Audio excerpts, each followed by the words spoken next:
এটা আমি মেনে নিতে পারিনি এই কারণে যে আলমা ম্যাটারকে সেকেন্ড হোম বলা হয়। আলমা ম্যাটার যেখানে লেখাপড়া শেখে সেটাকে বলা হয় আলমা ম্যাটার। এবং যারা চিকিৎসক, যারা ডাক্তার, আমাদের ট্রেনিংয়ে সকালবেলা থিওরি ক্লাস, তারপরে বডি ডিসেকশন, তারপরে ক্লিনিক্স, এই করতে করতে রাত হয়ে যায়, সব সময় রাত হয়ে যায়। আমরা রাত্রির 10টা 11টায় ক্লাস করে ফিরেছি।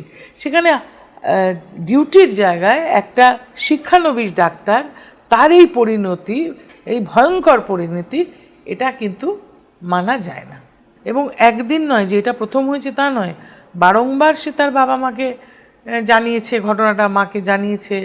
এবং সে যাকে বলে ফ্ল্যাগিং দ্য ইস্যু, মানে বারে বারে বলেছে এখানে অন্যায় হচ্ছে। তার আগেও আর একটা মেয়ে এরকম সুইসাইড করেছিল, মানে বলা হয় যে সে নাকি সুইসাইড করেছিল, আমি যতদূর শুনেছি।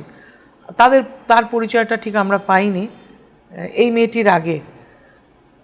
তো এই যে রিপিটেড অফেন্ডার বা এই যে একটা কন্টিনিউয়াস প্রসেস চলছে, কালচার, এইগুলো তো মানা যায় না একটা গণতন্ত্রে, তাই না? সেই সময় তো আমরা বলেছিলাম, আমরা প্রতিবাদ করেছিলাম বারে বারে, কিন্তু আমাদেরকে তো কেউ শোনেননি কথা, তাই না? মুখ্যমন্ত্রীকে বলেছিলেন? যতটা বলা সম্ভব, যতটা জানানো সম্ভব।